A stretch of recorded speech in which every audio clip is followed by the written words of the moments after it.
জালুগুটি আৰক্ষী চকীৰ সমীপত নিশা চুৰি। জালুগুটি আৰক্ষী পহৰা চকীৰ পৰা মাত্ৰ প্ৰায় 100 মিটাৰ দূৰত পূৰ্ব জালুগুটি বজাৰত নিশা সংঘটিত হৈছে চুৰিকাণ্ডৰ ঘটনা। চুৰে একেৰাহে 4খন দোকানৰ তলা ভাঙি নগদ ধন সহ মূল্যৱান সামগ্ৰী লৈ যায়। ইয়াৰ উপৰি আৰক্ষী চকীৰ সমীপতেই থকা বন্ধন বেংকতো চুৰে প্ৰৱেশৰ চেষ্টা চলোৱাৰ অভিযোগ উত্থাপিত হৈছে। পুৱাই ব্যৱসায়ীসকলে ঘটনাটো প্ৰত্যক্ষ কৰি আৰক্ষীক খবৰ দিয়ে। ঘটনাস্থলীত আৰক্ষী উপস্থিত হৈ তদন্তৰ আৰম্ভ কৰিছে যদিও এই পৰ্যন্ত কোনো লোকক আটক কৰিব পৰা হোৱা নাই। আৰক্ষীৰ নৈশ টহল আৰু নিৰাপত্তা ব্যৱস্থাক লৈ স্থানীয় ব্যৱসায়ীসকলে উদ্বেগ প্ৰকাশ কৰাৰ লগতে দুখীক শীঘ্ৰে গ্ৰেপ্তাৰৰ দাবীও জনাইছে। ৰাতি ইয়াতে চোৰ সোমাই কাৰণ মোৰ বহুত বস্তুবোৰ লৈ গ'ল। কাৰণ ইয়াতে দামী দামী বহুত বস্তু আছিলে, ক্ৰীম চিম আছিলে আৰু আইচক্ৰীম আছিলে, এইবিলাকো লৈ গ'ল। কাৰণ আমাৰ আৰক্ষী চকীৰ পৰা 100 মিটাৰমান দূৰত এনেকুৱাত এইটো ঘটনা আছে। আৰু একো বস্তু বহুত অনিষ্ট কৰিলে চোৰে, বহুত লুটপাট কৰিলে। কাৰণ আৰু পইচা অলপ আছিলে, কেছ পইচা মোৰ 15,000 টকা আছিলে, মাল আনিবৰ কাৰণে থৈছিলোঁ, সেইখিনিও লৈ গ'ল। কাৰণ এইখিনিয়ে আৰু কেইখনমান দোকানত চুৰ হৈছে ইয়াতে আপোনাৰ 4খন দোকানত চুৰ হৈছে। মোৰ সৈতে 4খন দোকানত তেনেকুৱা হৈছে।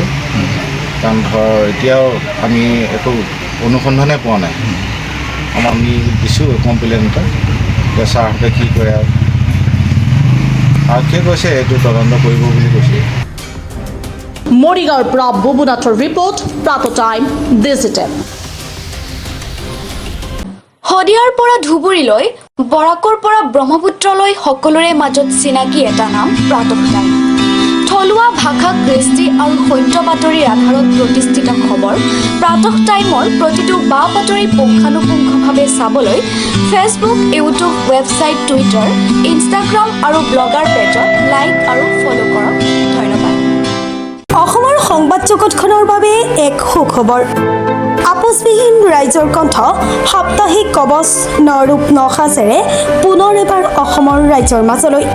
স্বত্বাধিকাৰী প্ৰণীতা কলিতাৰ দ্বাৰা প্ৰকাশিত আৰু আপোচবিহীন অসমৰ বিভিন্ন প্ৰান্তৰ একাংশ নপুৰণি অভিজ্ঞতাপুষ্ট সাংবাদিকৰ দ্বাৰা প্ৰচাৰিত তথা eco printing press, Guwahati Katabari গড়চুকত মুদ্ৰিত সাপ্তাহিক কবচ এতিয়া অসমৰ বিভিন্ন প্ৰান্তত উপলব্ধ। আমাৰ ঠিকনা মুখ্য কাৰ্যালয় অসম ফৰেষ্ট স্কুল, হৰিমন্দিৰ পথ, গুৱাহাটী আৰু উপ কাৰ্যালয় কলিতা মাৰ্কেট, বিজয়নগৰ, কামৰূপ, অসম।